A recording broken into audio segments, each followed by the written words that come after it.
Anti ओम मंडली वालों ने अब भी पीछा नहीं छोड़ा।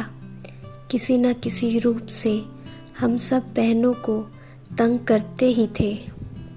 सरकार को भी समझ में नहीं आ रहा था कि ओम मंडली की समस्या का समाधान कैसे करें, क्योंकि जब जज जजमेंट देता था कि कानून के अनुसार तुमको अपने माँ बाप के पास जाना है, तो कोई बहनें रोती रोती जाती थी, कोई उनको गाली देते देती जाती थी, कोई घर वालों से लड़ती लड़ती जाती थी। उनको आश्चर्य होता था कि ये क्या है, बच्चे अपने माँ बाप के पास जाने के लिए तैयार क्यों नहीं हैं? क्यों इनको अपने ही घर जाने में दुख और परेशानी होती है?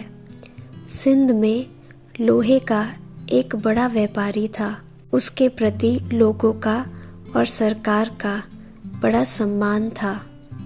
कराची में क्लिफ्टन में जहाँ बाबा रहते थे, वहाँ ही उस व्यापारी का एक बड़ा बंगला था।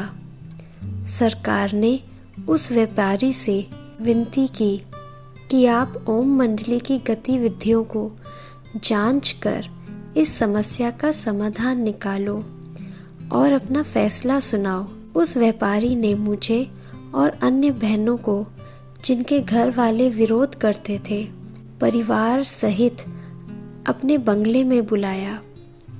3 दिन तक हम सब वहाँ रहे। उन्होंने मेरे से पूछा कि आपको ओम मंडली में क्या मिलता है?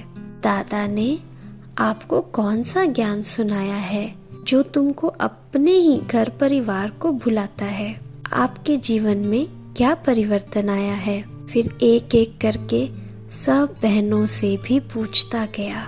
हम सबका अनुभव सुनकर वह बहुत प्रभावित हुआ। उस पर ज्ञान की बहुत गहरी छाप पड़ी। हमारा सब लौकिक वालों ने 3 दिन तक उसके घर का ही खाना खाया। हमारे लिए खाना बाबा के यहाँ से आता था। तीसरे दिन फैसला होना था। उस बंगले पर चारों तरफ से अखबार वाले पहुंच गए। उस व्यापारी ने अपना फैसला इस प्रकार सुनाया कि ये भारत की देवियां हैं। आज भारत के लिए ऐसी देवियों की सख्त ज़रूरत है।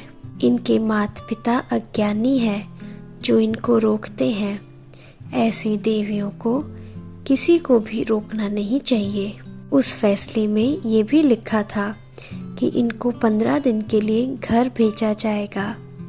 15 दिन के बाद इनके माता पिता अथवा घर वालों को इनको ओम मंडली में भेजना चाहिए। अगर नहीं भेजेंगे तो हम खुद इनको लेने आएंगे।